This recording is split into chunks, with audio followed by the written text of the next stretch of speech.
I took too much loan.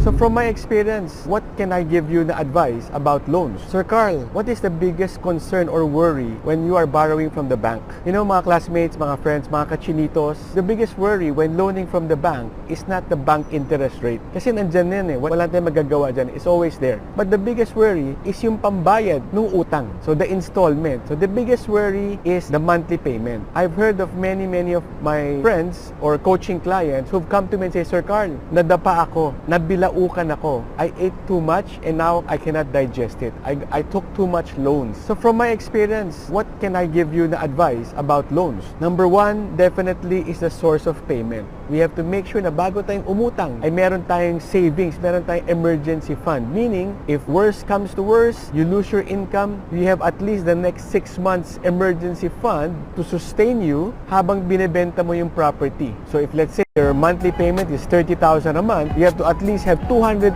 a month emergency fund for the property installment alone. Para if something happens, may pambayad ka habang binebenta mo yung property. Number two, unexpected life expenses. Hindi natin na mapipredict yan. Sickness, natural disasters, fire, calamities, flooding. These are things that can come to us. Wag naman sana down the road. Yan yung isang risk if you have a long loan. So if it's a 15-year loan, then you cannot predict what's gonna happen if it's on the 8th year na or 9th year. So what do you do if you have life unexpected surprises? You have to sell the property as fast as you can. So if your property is good, meaning binili mo siya at malakas ang appreciation ng market, then it should be easier to sell, especially if you price it right para maging good deal para sa buyer. This is Carl D, your property guru. Follow me for more tips on real estate, loans, and installments. We talk about the difficult conversations here, hindi lang all the good things but all the bad things. So you are prepared and you can manage your risks.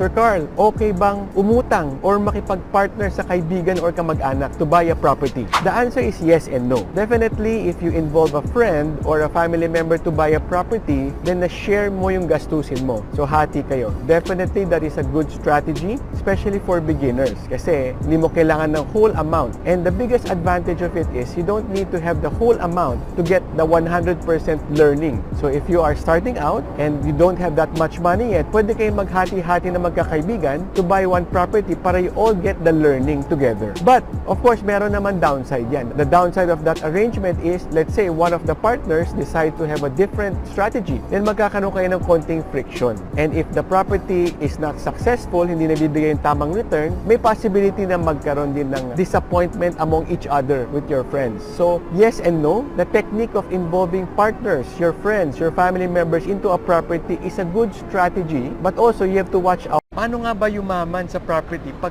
tight ang budget? Hello, this is your property guru, Carl D, and today we're gonna talk about utang and installment. This is from my experience from 20 years of starting out as a renter and eventually owning rental properties. Paano nga ba yumaman sa property pag tight ang budget? Sir Carl, wala pa akong pera. Paano ako yayaman? Anong property ang dapat kong bilhin? If you are tight on money right now at wala pa tayong pambili, do not buy property muna. Here's what you can do. First, focus muna on your income. You have to strengthen and solidify your income para it become consistent and maraming excess. So it's all about the excess income. Kung sa month to month, hindi natin mabayaran ng ating mga gastusin at mga utang, hindi pa tayo pwede bumili ng property.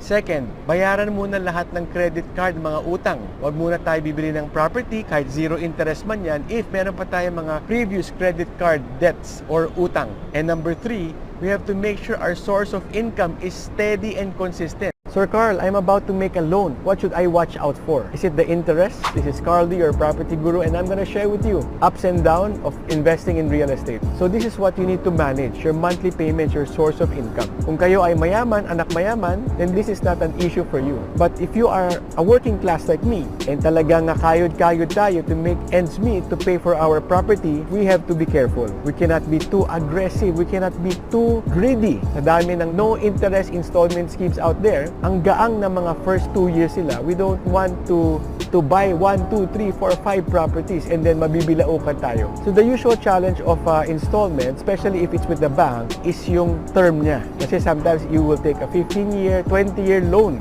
And hopefully, if everything falls into place, ang income natin ay ideally umaangat-angat, di ba? But of course, we have to also accept na what if sudden change, another pandemic happen, and yung job natin, napalitan na ng AI, at bumaba yung salary natin. So we have to consider that. We also have to consider that there might be rate changes. In another countries, their rate used to be just 3% and now it jumped to 6%. So kung 100,000 ang monthly amortization natin, it's now 200,000, a double in increase. And of course, if you're the sole breadwinner of the family, we really have to be careful.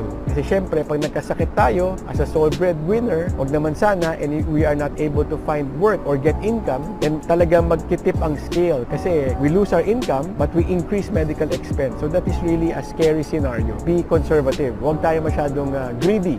But what's nice about property is, if it's the right property, and there's a strong demand and strong appreciation, as long as you price it the right way or a bit lower, you should be able to sell it out to the market. Maybe not as fast as we want it, but hopefully it's a good property and there's a strong demand. This is Carly, your property guru, and I share my experiences about real estate. Follow me and subscribe for more real estate tips. Sir Carl, what do we need to watch out for in terms of partnership, joint venture with friends or family? If you're going to go into a joint venture, you need to have those difficult conversations. What is difficult conversation, Sir Carl?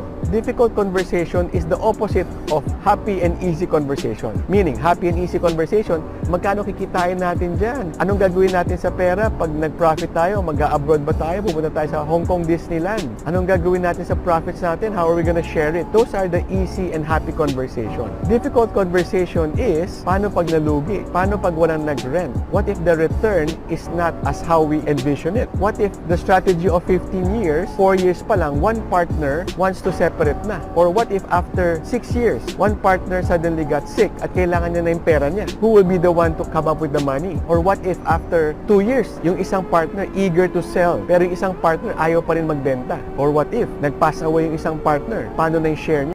Or what if kailangan ng renovation, may mga nasira, kailangan ng gastusin, saan kukunin yung money? So my friends, mga classmates, this is definitely a reality na nangyayari sa isang joint venture partner. So my recommendation, my advice is, you should agree early on to have these difficult conversations. In fact, if you can all sit down together and say, meron kayong isang page wherein the difficult conversation, mga what ifs. What if this happens? This is how we will do it. What if there are something that is unexpected? Then we will all sit down together and discuss it amicably, peacefully, respectfully, without blaming or without pointing any finger. Alam mo mga kapatid, mga kachinito, during good times, madali ang usapan. But when the property investment goes sour, it doesn't go your way, we have to learn that we should not blame anybody because we voluntarily participated in this joint venture. This is Carl D, your property guru, and I answer real estate questions. If you have any questions, feel free to comment below.